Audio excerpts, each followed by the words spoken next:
losing against teams you should beat, and then winning against teams that can beat you. Welcome to Philadelphia.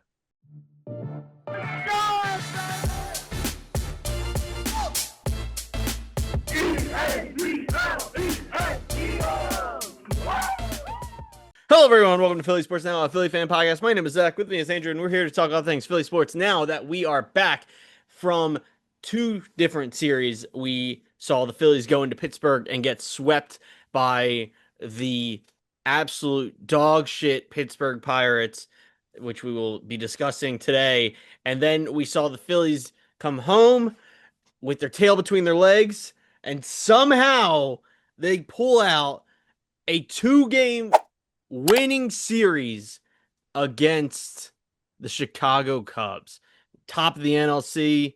It's a crazy back and forth because I got to tell you, Andrew, I was ready to come on here after the third Pirates game, after the sweep, and I was ready to abandon ship, which I'm still not happy. Don't get me wrong, but I was full WIP mode. I was full Philly sports talk WIP mode. Let's fire everyone. Just throw it all in the trash. Get the Baxter out. Get rid of everyone. I was full because it's crazy.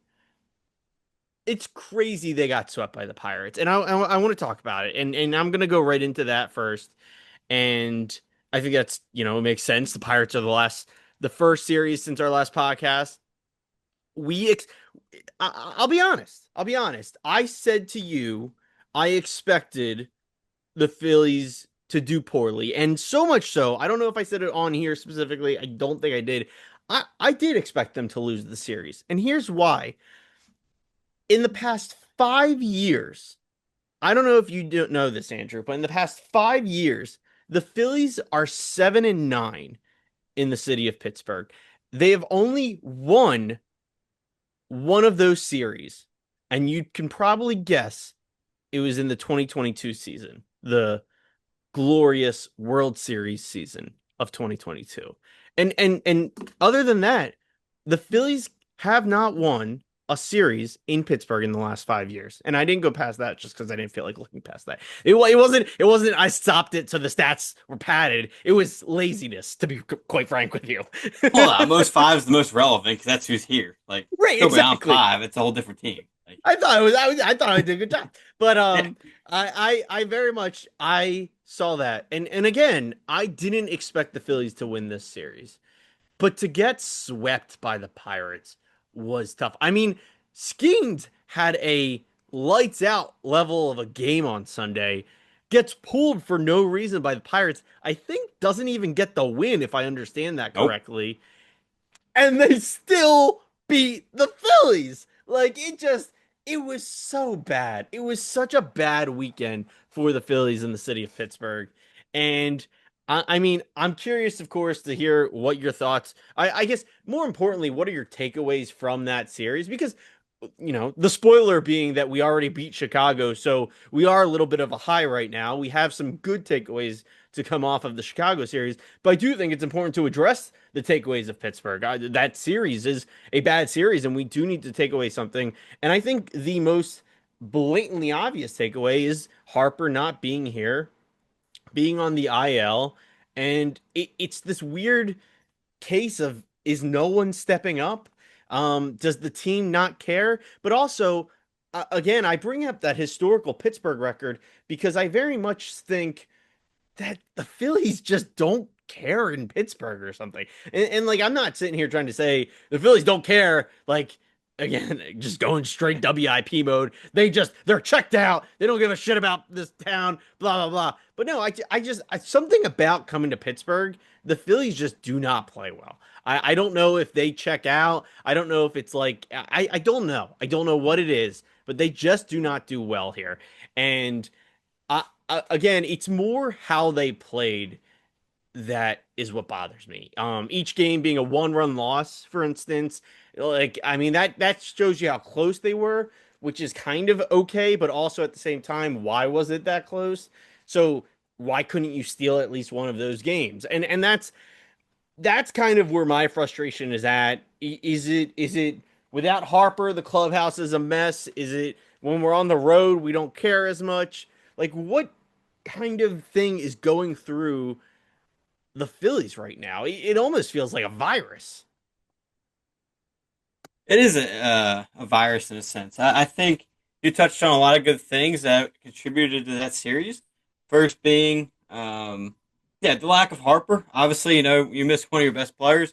It's going to affect the way you play a game, right? It's going to affect everything. It's going to affect the clubhouse. It's going to affect your on-field performance. It's going to affect from top to bottom. It's going to affect the whole team. And I think you really saw that throughout the Pirates series.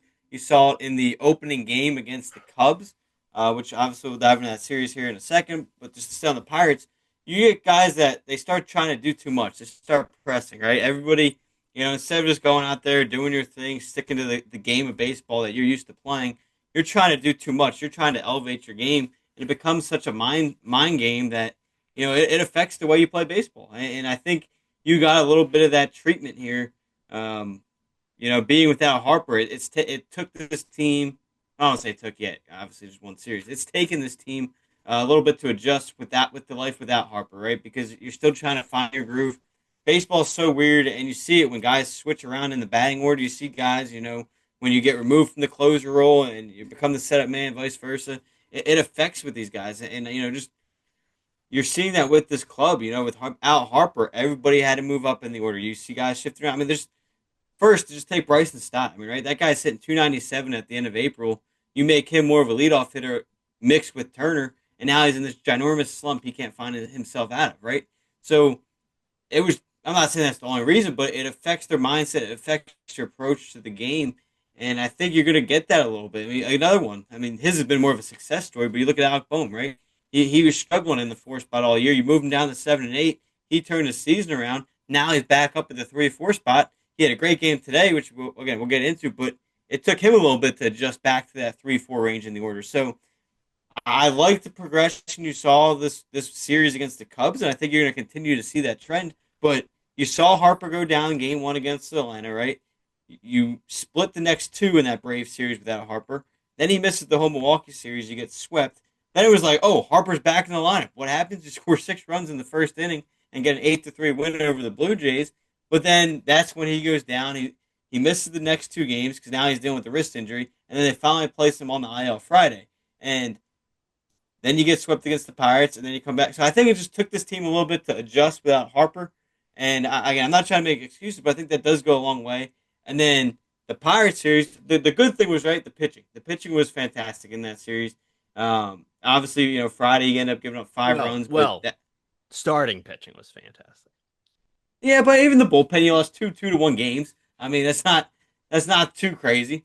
Well, the That Friday bullpen game, game on Friday gave up like 4 runs in 4 innings or whatever. well, the bullpen game, I mean, you're not going to get a shutout, so you got to count it for what you want. And the starter gave up 2 of those runs, so really he gave up 3 runs in the span of 6 innings. Um, but but again, I think more than anything, it was the disappointment in the offense that series. Pirates starting pitching. I mean, honestly, as crazy as it sounds, but like if there's one thing you take away from that Pirates team, their starting pitching is pretty good. Beyond Paul Skeens, and Yep. I truly believe that you're going to see Skeens will stay, but you're going to see my guess Andrew Heaney get traded to a contender at the deadline. You're going to see probably Bailey Falter be on the move, a mid 3 ERA guy. You're going to see maybe, I mean, Mitch Keller has been a Pirate for life, so I don't know if they'll move him, but I wouldn't be surprised to see him move. So they got starting pitchers, and they answered the call against the Phillies offense. But that's what it comes down to me is the offense needed to get better, and you saw that a lot this past week against Chicago. Now, a little bit more on the Harper stuff because you gotta Harper's where the heat is, right? Like that Yeah. is the hot seat of the Phillies right now. Is it's without him, what's going on? And it's weird to talk about it so much. It's funny. Baseball is not a team sport is a team sport, if that makes sense. Like No, it's not the you're right. same thing as basketball where it's a constant or soccer or football or however you want to call it. But like it's not the same thing where it's a constant motion. You're dependent on your teammates to specifically do a thing. Baseball, it's more of a trust, I think is the best way to say it. Is you're trusting every person to do their role perfectly. And Harper did his role perfectly, but it's very interesting without him there how much this team changes. And unrelated to the Phillies so much, but it could be. Andrew, do you have another example historically in the MLB where another superstar goes down and the entire team kind of fluctuates like this? Because then, Obviously, I'm just trying to think more recent ones. Obviously, the Mike Trout ones, but the problem is the Angels have never really been that great. But they've always been contenders, and you've seen him go down, and they absolutely fall apart. I really can't, and that's well, I guess that's the what I'm trying best. to say is my concern because it's I understand if how do I put this? I understand if like let's just say overall hitting percentage goes down because Harper's not there hitting, but it's the fact that everyone else is hitting less, doing less. That's the thing that's odd to me as a baseball fan looking in. Yeah, I think again, I think that stems from these guys are trying to do too much, and I think without You think it's Harper and you hold on. You think it's a stress related thing is the issue. And as we've like I feel like we don't talk about it very much here, but like our generation, the generation currently playing Major League Baseball, very much a stress and anxiety induced generation. So like it sounds like that's the issue. Like I mean boom, the embodiment of that issue. Like yeah, no, for sure. And I think with that being said too, is on top of that, the flaws of this team are being exposed to another level. And I get it. Harper hasn't had the same power we've seen in the past, but he's still a guy that's going to drive and runs in the middle of the lineup. And I think, you look at Trey Turner, right? Obviously, I'm one of the Trey Turner's biggest fans, but he's not going to hit. He's not going to hit too many home runs, right? He's more get the single, get the double, steal a bag, right? So he's continuing to do his part. But the problem is, you're used to Harper being in that three spot, driving them in. Now right. you got guys that haven't really been top notch yet this year. They've been struggling different periods of time. So you're seeing that exposed now because those are the guys like Alec Boehm who's hitting in the three spot, right? Nick Castellanos, who again, fantastic guy. He's driving the ball with singles. I mean, look at his average. He's hitting 290. That's one of the highest ones he's had with the Phillies. But his power's been down. So again, without Harper in that spot, it's being exposed a little bit more. And again, I think it's gonna as they continue to play without Harper, I think it's going to continue to get better. And I think you're going to see these guys start to fall in place, get their rhythm back. And I truly believe that. But my big thing is, and like you said, Harper's the news, right? He's the headline of this team, right? So the big question too with Harper is nobody knows. Is he going to only miss 2 weeks? Is he going to miss a month? Like he had the arm injury when he got beamed by Spencer Strider, and then now he comes back and he's dealing with a wrist injury, which we saw him deal with last year. So I think his power is really a big concern the rest of the way this season. I think he's going to come back. Um, I'd say probably early July is when I'd expect him back. But I think they're gonna. It's only June, so I think they're gonna do everything they can to give him time off, get him right, and make sure he's back. But I mean, I think you're gonna be out without Harper more than just that 15-day IL stint. I mean, And I how think, likely is it that we don't see him till after the All-Star break? I mean, we don't know what happened to him. He could have a fractured wrist. We saw the way he took that took the ball. It was head on. yeah, I mean, again, like to your point, All-Star break is the second week of July, so they could very well just be like, you know That's what what, it, take that's a month. and That's like it's really yeah, not that far. Like if we're gonna let him rest, let him rest. In my opinion, like we're already riding this like chaos. I don't know train. I guess I'll call it like that is an up and down roller coaster. But like I don't. I've said it and once before. I'll say it again. This is the last year of the current team's window, and you can't do it with a half healed, half broken Harper. So you better let him fully heal. And it's all going to depend on the wins and losses, right? If we go rattle off, let's just say, I don't know, you win 2 out of 3 against Toronto, right? You win or you win 3 out of 4 in Miami. Then you come back to Philly, take 2 out of 3 of the Mets. There's not as big of a rush, right? I know everyone's freaking out after a tough stretch, but it was the first week of June. Like, you look at that Milwaukee Brewers series, that was the first series you lost um, since the stretch started, and that was the last 2 days of May and the first day of June. So really, it's been the first week of June is where your struggle's been. We're in the And then second week what's of June, so I think with Harper, it's really going to depend on how the wins and losses happen. If you go take these next few series, you can rest him. Let's say you drop a series to Toronto, you drop the series to Miami, you drop, then you're like, okay, maybe we do got to rush him back. what really frustrates me with the national media and especially the Philly sports media, we've got the Phillies are on the spiral conversation going on, and if you look at it, it's quite literally since losing a Harper, the Phillies are on a losing streak, and it. Yeah, I've been watching him a lot lately, so I'm going to use him as an example. Brody from WIP, Broads. He very much is like fire Topper, get rid of Dombrowski unless Dombrowski does this, then that. We should have never signed Trey. It's spreading the blame, which I appreciate. He's spreading the blame, so to speak. It's not pinpointed at one person specifically, but it's interesting to me. It feels like we're not focusing as a as this problem is happening, it's so much people are like spiraling to point fingers when the obvious problem is Harper is out. And I don't know. I guess people just aren't used to a all-star team being so dependent on its all-star, especially like as you were just talking about. Yeah, no, for sure, and yeah, no, it cracks me up the same thing to hear what you're saying. I mean, nothing bothers me more than the Trey Turner hate. Like that's the most Dude, Trey frustrating thing Turner you can went have. and hit It three. He got I think he went 3 for 3 on game one against the Pirates. Like I think he also didn't get any hits the rest of the series. But like game one, it like didn't miss a single like at bat. And it's like oh you go in there with that momentum, you try to get it going, and then of course you get the loss, and then the whole thing spirals. Like again, it's he has done very well. I mean, we've already talked about his batting average, and I think very much he is performing extremely to what we need him to be this year. I think he's doing his new placement in the lineup very well. Whether it's at the top of the lineup.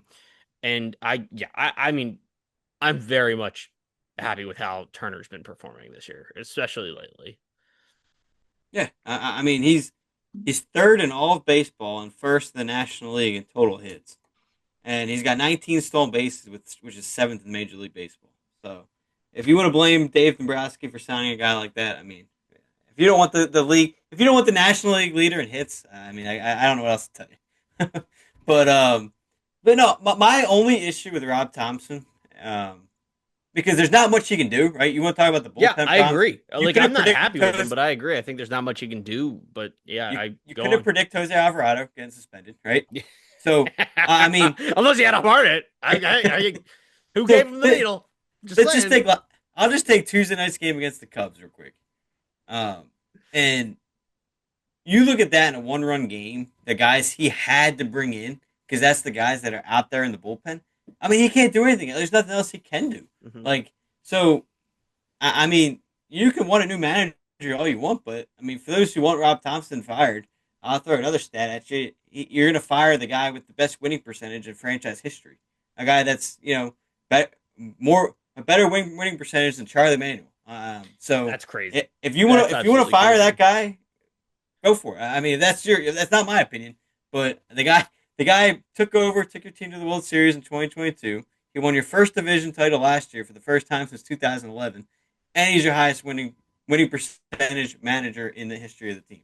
I So also think you can't it fire Topper with this team. Like this team is so yeah clearly Harper's team, which is Topper's team. Like, yeah like to me, the whole like I'm gonna go to the Sixers with Embiid and you have Brown to Doc to Nick Nurse, right? Like really Embiid really never has been tied to anyone. Like every time he's been tied to someone and then they cut him away. It's like it doesn't really matter. But like the Phillies very specifically hated. Oh my god, I every time I go to talk about him, I never remember his name. The guy that Rob Thompson replaced, oh Joe Girardi. Girardi.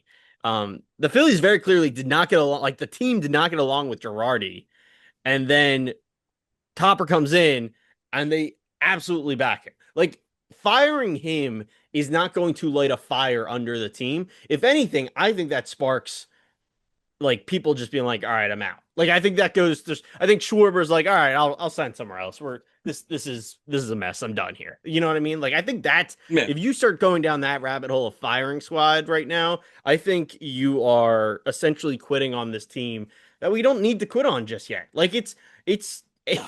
people seem to forget how close this team is. Like I was talking to someone today in the office and we were debating what do you need from them to be happy this year? Like what is your like other than a World Series win? Like what is the bare minimum that has to happen for you to walk away? And I said they have to make it to the NLCS. They have to go further than they did last year. And I quite frankly, I stick with that. I think if you get to the NLCS, you prove you're the top two in the National League, possibly the best in the National League. You can't ask for more. And I just when Rob Thompson and this team has done that already twice, and was like it just you can't just take that away. It's missing a piece. You don't need to remove the Jenga set at the bottom. You need to add something. That's what's going on here. And I'm gonna segue this unless Andrew you want to add anything you can. But like I feel like this is a good point. Before we get into Chicago, I do want to talk about Dombrowski. Another thing we've discussed is adding on before the trade deadline, which with Alvarado not in the picture anymore, with Nola on the IL because of his ribs, right? That was something. Yeah, I was surprised setback. Yeah. So you've got that. You've got the rotating outfield thing going on. Um, I feel like we have to talk about this every other podcast, but I do think it should be brought up, especially after a loss against the Pirates. Andrew, what piece do you wish you could have added for this series specifically, besides having Bryce Harper in the clubhouse? Yeah, real quick. The only other thing I was going to add, because I sidetracked myself, I Yeah. never actually said what I was disappointed in Rob Thompson. Oh my um, God, I'm sorry. very good. But no, I want to see him leave Trey Turner at the leadoff. I'm done with the Bryson Stott Turner Oh switch, yes, depending on yes, left and yes, righty. agreed. Stott's obviously struggling at the leadoff spot. Leave him down at 6-5. Not even the five. Sorry, 6 to 7 range. Let him figure it out again and leave him there. Trey Turner's he's hitting 330. I think I read as the leadoff hitter. Just let him do his thing in the leadoff spot. He's getting on. Once you get Harper back, you can have Harper at the 2 and Schwarber at the 3, and I think that'll go a long way. So just leave. Yeah, that's the big change I want to see from this team going forward. Is just leave Turner at leadoff. But to I answer your question, completely forgot we diverged from that, but it's also very true, right? Like just quick chime in on that, but I think Rob Thompson has done a great job of not messing around with like I think he's actually gotten way better in the past 4 years with his lineup. You know what I mean? Like yeah, I think we've no, for talked sure. about that a lot, and I think he's done. I mean, just the fact that Schwarber's not the leadoff is a huge like plus. Um, but I do agree. I think I don't give a shit if it's righty left. Money ball it, man. I don't care about righty lefty. Just put Trey at number one and leave him there. No, exactly. No, 100%. And we'll see. I think you saw it the last two games have been against righties, and Turner was leadoff. So after the Sunday loss to the Pirates, he talked about he's been playing with some things in his head, and he thinks there's gonna be some changes. And while there wasn't changes necessarily in roster player to player, you've seen the changes in the batting order, and I think you're gonna see that going forward here, which is a good thing. But to answer your other question, who can I add? I think I assume you're talking obviously players outside the organization, right? Like a guy to trade for, correct? Like Correct. not just Someone call. Dombrowski can trade Um, for. Yeah. yeah, it's you got to get that left-handed reliever. Matt Strom hasn't been the same guy as last year. Tanner Banks is good in certain spots. He's not a high leverage guy you want coming in the eighth or ninth. And with the Boston Red Sox struggles, I think you're looking at maybe an Aroldis Chapman, a guy that hits up upper 90s, low hundreds. Left-hander. He's been around the game for a while. He's a World Series champion, and I think he's that high leverage lefty you can try to go get. Red Sox are struggling. I want to say he's a free agent at the end of the year, so he's a guy that fits Dave Dave's play for relievers. You saw it with Estevez last year, and I think this time, you know, he's familiar with the Red Sox, obviously, with him being the GM there for a while. So I think Chapman's a guy to look for at the deadline. He's a guy I wish you could add tonight going forward. And from an outfield standpoint, I think that's the other thing. I mean, Max Kepler obviously struggling, and Weston Wilson's definitely not the answer. Um, Obviously, we'll see what Otto Kemp. He's played a little bit of outfield. He's the guy that called up once Bryce Harper went on the IL. If he starts hitting, I think, well, not think, if he starts hitting, they'll keep him up and they'll send Weston Wilson down when Harper is ready to come back. He obviously struggled his first 2 games in Pittsburgh. I'm going to throw the one game out. I mean, can't fault the guy for struggling against Paul Skeens. But you saw him have a good series against the Cubs. He had Yeah. 4 hits in the series against Chicago. So hopefully this helps him turn the corner a little bit in his professional career. He's a guy that's came into spring training, hit the ball very well. He's been playing very well in the minors. So here's his shot. Hopefully he takes advantage of it. Is he your answer to go win a World Series? I'm not going to go that far, but he's a guy that probably can keep you afloat there to the deadline. Then again, hopefully you got to add a left hand, or sorry, not left handed, left fielder to take over that spot. And you know what? Actually, I'll say this: you got to get a left fielder or center fielder. I'm okay if you want to platoon Marsh and Rojas for one spot because they become your defensive guy that you're going to hit ninth in the order. So you can live with one spot like that. You just can't give up 2 outfield spots on the offense. So whether you want to add a center fielder and then kind of do the platoon thing in left, or if you want to go add a left fielder, I think you need to get at least one of those two, and then at least a left-handed back-end reliever, and hopefully, ideally, you're getting 2 relievers and then that outfield spot Yeah, I is think my we're opinion. kind of all hoping that a solid left or center fielder gets added. Yeah. Like we can't have both of those be rotating positions, and I think that is a major problem.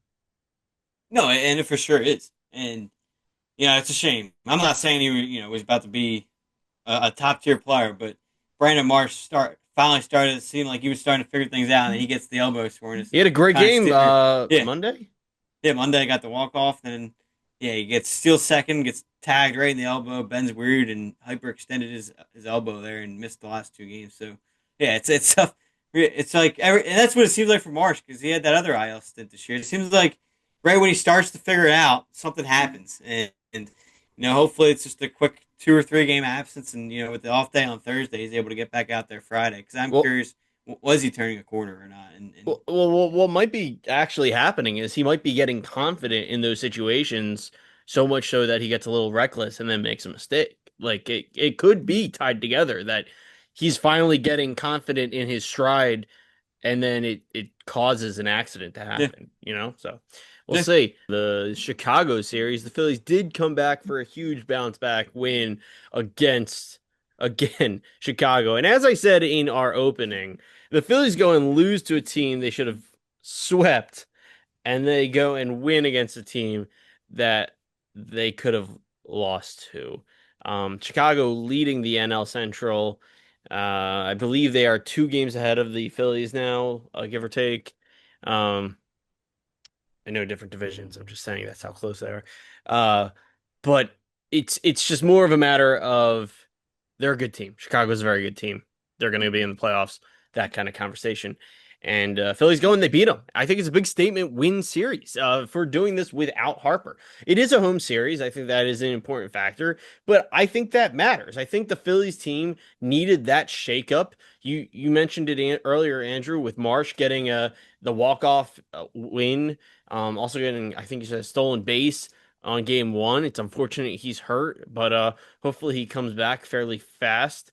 I hope that March comes back soon. Um, it was a much needed statement series. I think is the best way to put it. Game one itself was a much needed win, just to bounce out of the lost series and to win this series. Yeah, I mean it's huge. You take 2 of 1 against Chicago. We're no longer 8 of 9 or whatever it is in the past 9 games. You know what I'm saying? Like the thing everyone keeps rattling off. I'm now.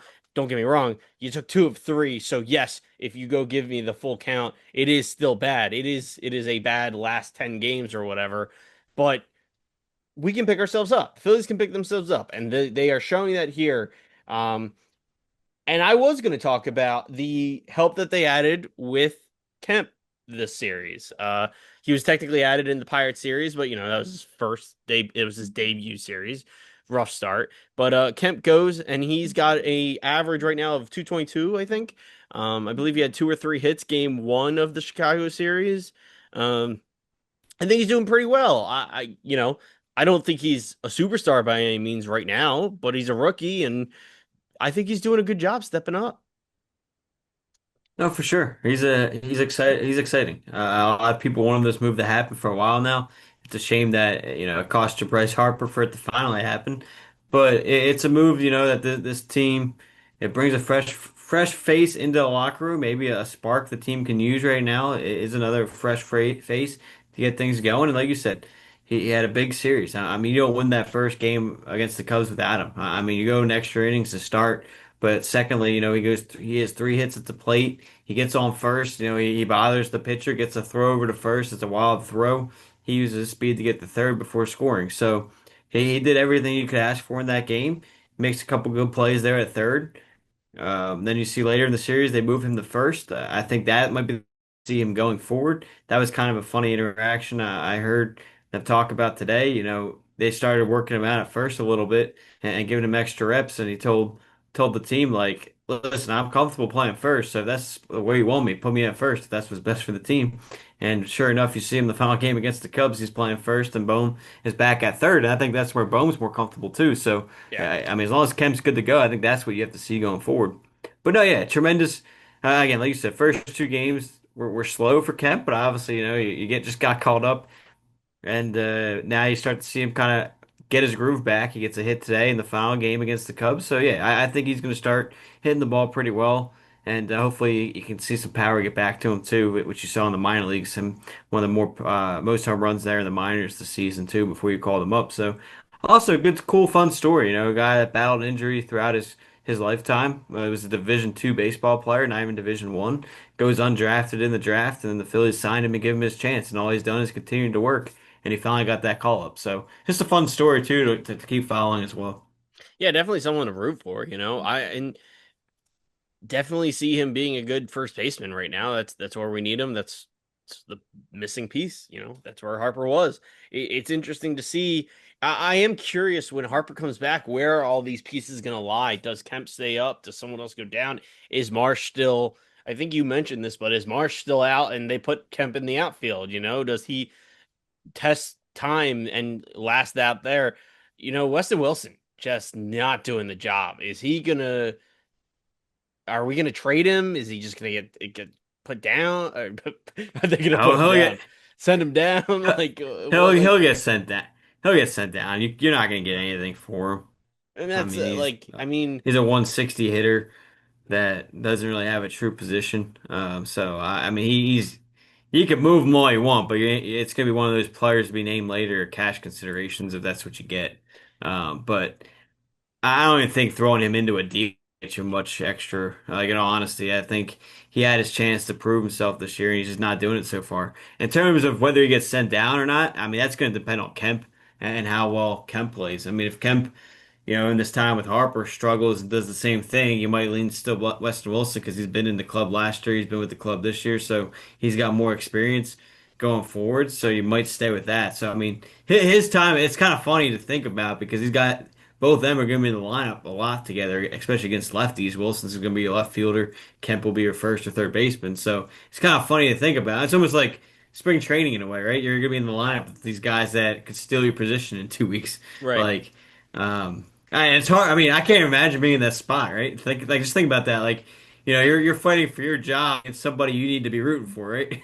Because if I I mean, you guys obviously want to win every game, so you need Kemp to hit a home run so your team keeps winning. But the more home runs Kemp hits, the more likely you're going to lose your job. You So need him to I do can't well imagine how. now for Yeah, the benefit of the team, but him doing well now could outweigh you in the yeah. long run. So Yeah. I can't imagine how awkward that is a little bit, and you got to think about that. I mean, He's also got but the age factor on him. Hate to say it, but Kemp's got what 5 years on Wilson, and yeah, Wilson yeah, not Wilson's performing third. Yeah, well. It, I yeah. mean, I don't think Wilson's got a long-term thing going here for sure, but I could see them lean. I don't know. It'll be an interesting decision. I think there's going to be a lot of interesting decisions come that come playoff time, really, is what we're talking about here. No, yeah.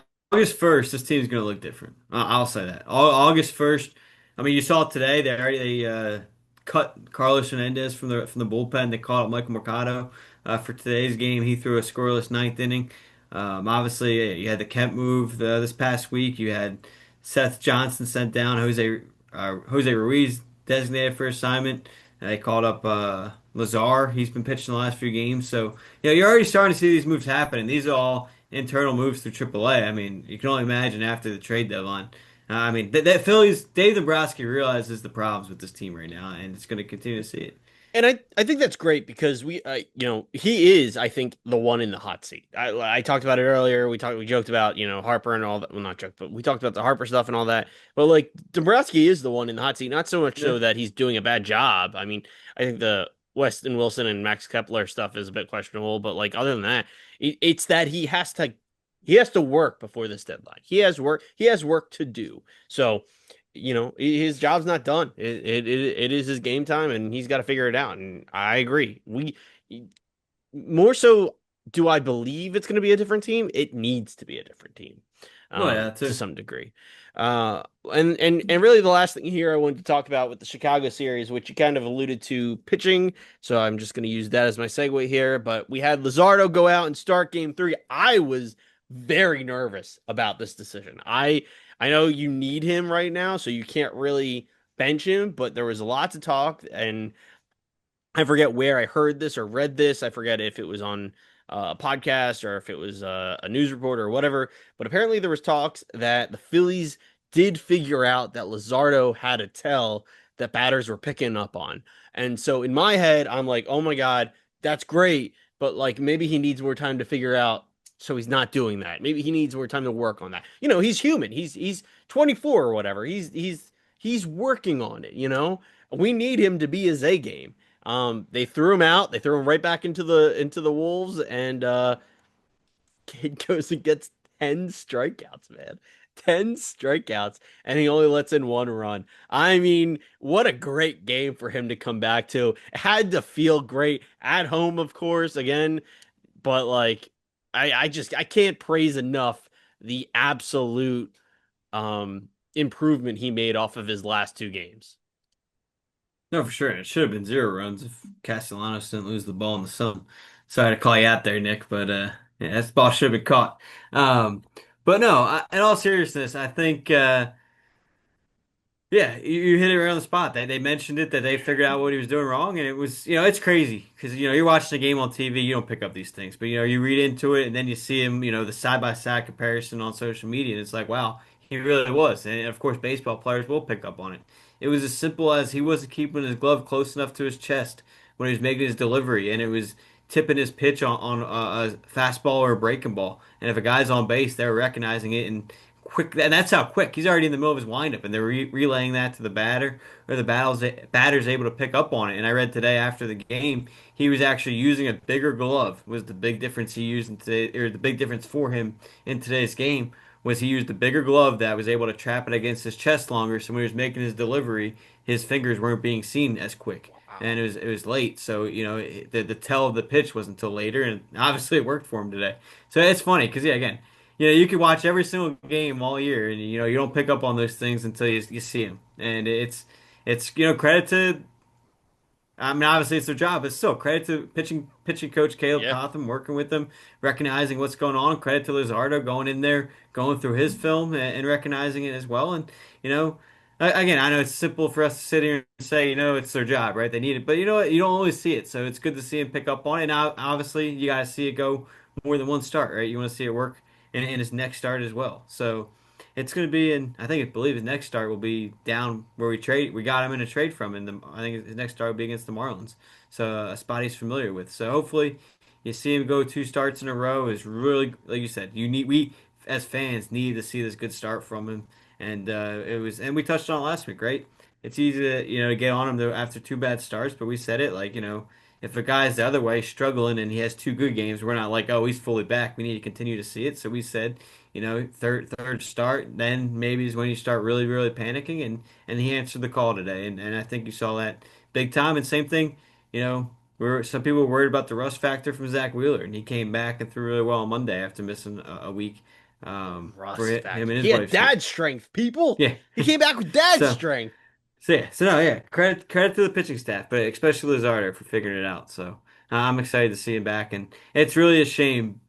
Last thing on that, it's really a shame to see those two struggling starts because he seriously went from potentially starting the starting pitcher in the All-Star game, Cy Young candidate through the year, and two bad blowups, and his ERA is mid fours. Now That's he's it. not even in either conversation. He might not even make the All-Star game. That's So, crazy. we'll see. Yeah, credit to him for again bouncing back. Fantastic game today. So his ERA is still in the fours, but 4.23. So hopefully another good start next week, and you see it back in the threes. Hey, according to the Philly Fanatic, you can vote and the All Stars now. I haven't, but you can.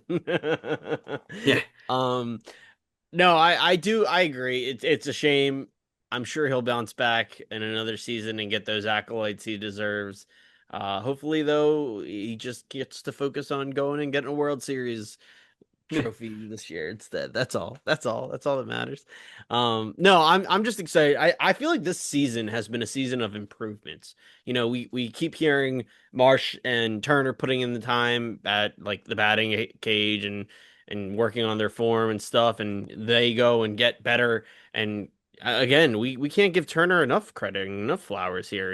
He goes and he's been performing well in that starting spot, and then you have Luzardo, who had two very bad games, and you could spiral. You mentally could shut down. You could try and you can go into a depression. You can go and check out. But no, like these players are giving it their all. And just a stark reminder, it's June. Like we have a Yeah. whole Eh, half of a season left, guys. Like we haven't even gotten to the All-Star break.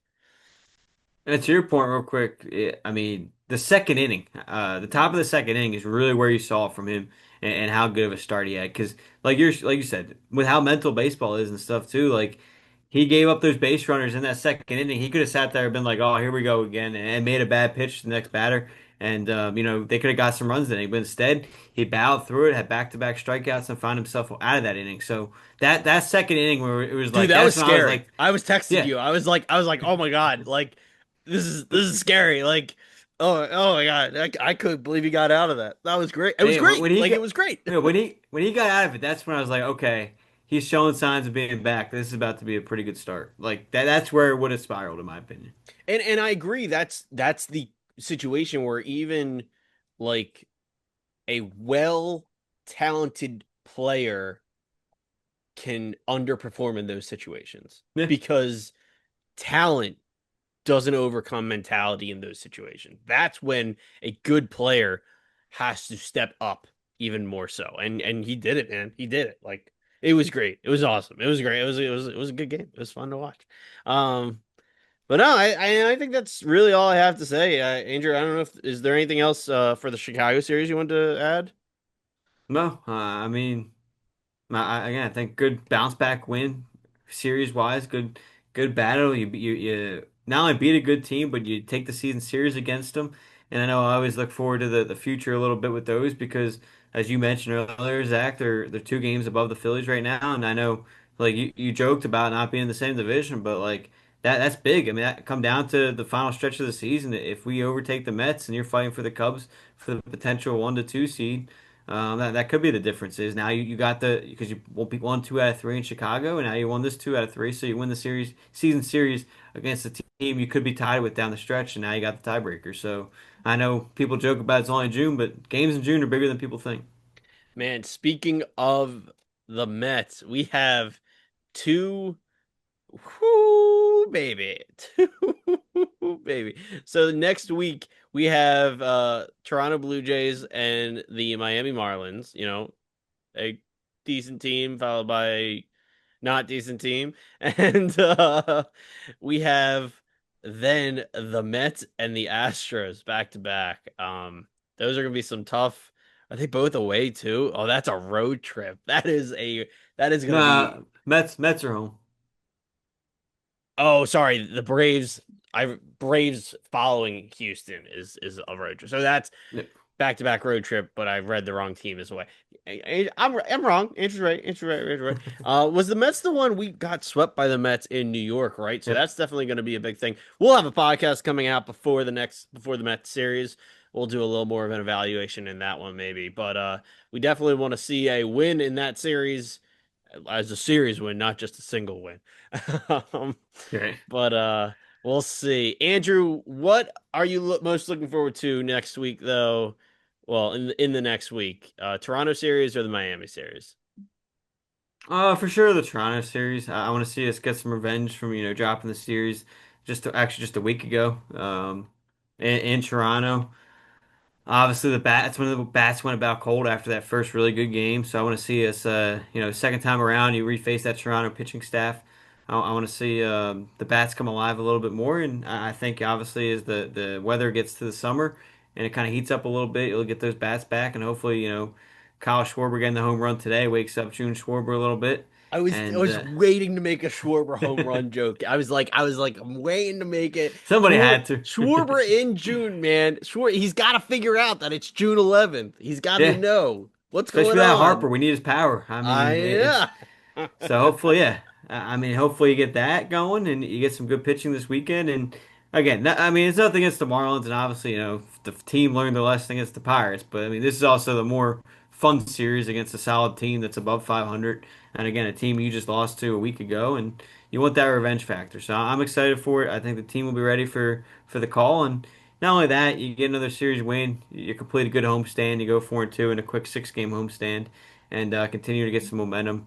And you can't look past it, but you need to build more momentum going into that Mets series there in a week there, yeah, Especially next if weekend. Harper's not So here for it. yeah, and I fully expect him not to be, as I mentioned earlier on the podcast, and That's what I'd you be need. You shocked if he's need back for some. that You need series. some So winning momentum going into the Mets series without Harper. Like we can't. That can't just be a loss because we don't have Bryce. Like I understand it's probably going to be a loss without Bryce, but we need to see some livelihood from the boys. Uh, like you can't let that happen. You yeah, got to I do think something. I think the grace period is that first series or two. Yeah, Again, I think it takes a little bit of time adjustments, but now you're through the Cubs series, so you're three full series through without Harper, and by the time that you'll be 5 series through without Harper once you get to the Mets. So yeah, no, I'm with you. I think the Harper, especially if you want to stay a contending team, right? Because we talked about it earlier, you don't know when Harper's coming back. They really haven't even given us a full update on what the actual full injury is. So you could be without Harper until September. So obviously, I hope not, but scary you stuff. gotta learn without him, and it's gonna start with the Cubs and Blue Jays, and then the Mets there with a tough stretch. And as you mentioned, the Astros, Braves, and then Padres. I mean, this stretch before the All-Star break is very tough. This is gonna be tough. It is. All right. Well, with that, I think we'll close it out. Well, thank you everyone for listening to Philly Sports Now, a Philly fan podcast. You can find us on social media. Links are in the description below. I didn't really say it today, but thank you for watching on YouTube. Make sure you like, comment, and subscribe if you haven't. Whether you like the Phillies or not, just let us know what you think. And if you haven't already, make sure you follow on Spotify. The Spotify follows are really appreciated. Thank you everyone once again for listening and watching. I'm very excited. This coming week is kind of I feel like a little more of a relaxed week with these two series. It's the Mets series that I'm like looking at the schedule. I'm like, oh boy, we got to get to that one. So let's get through the Toronto and Miami series, and we'll have a podcast ready for you before this New York Mets series coming up. So thank you everyone once again, and as always, go Phils. Good night.